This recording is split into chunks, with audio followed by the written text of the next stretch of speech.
আজ তোমাদের সাথে শেয়ার করব খুব সহজ পদ্ধতিতে তৈরি সুস্বাদু বাসন্তী পোলাওয়ের রেসিপি। তার জন্য প্রথমে পরিমাণ মতো চাল নিতে হবে। তারপর চালটাকে ভালো করে ধুয়ে জল ঝরতে দিতে হবে। তারপর অন্য একটা পাত্রের মধ্যে কাজু আর কিশমিশগুলো কিছুটা জলে ভিজিয়ে রাখতে হবে। তারপর চালগুলো থেকে জল ঝরানো হয়ে গেলে তার মধ্যে একে একে দিতে হবে ঘি, স্বাদ মতো লবণ। আমি লবণটা একেবারেই দিয়ে দিচ্ছি, এরপরে আর দেবো না। তারপর দিতে হবে চিনি। তারপর কালারের জন্য এখানে আমি ব্যবহার করছি ফুড কালার।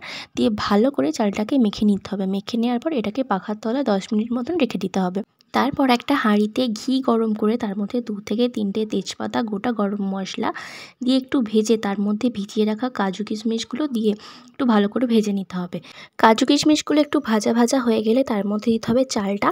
তো চালটাকে একটু ঘিয়ের মধ্যে ভালো করে ভেজে নিতে হবে। ভেজে নেওয়ার পর এখানে পরিমাণ মতো জল দিতে হবে।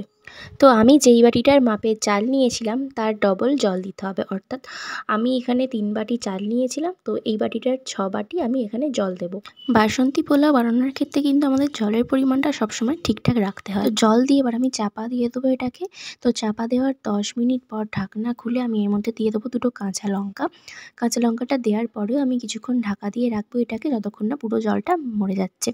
তো দেখতেই পাচ্ছ এখানে জলটা পুরোটাই মরে গেছে, তৈরি হয়ে গেছে আমাদের বাসন্তী পোলাও। আর তোমরাও কিন্তু এইভাবে বাড়িতে ট্রাই করো আর আমাকে অবশ্যই কমেন্ট করে জানিও যে কেমন লাগলো। আর এই মিষ্টি পোলাওয়ের সাথে চিকেন হোক বা মাটন, দুটোই কিন্তু খেতে অপূর্ব লাগবে। তোমরাও কিন্তু একবার ট্রাই করো বাড়িতে।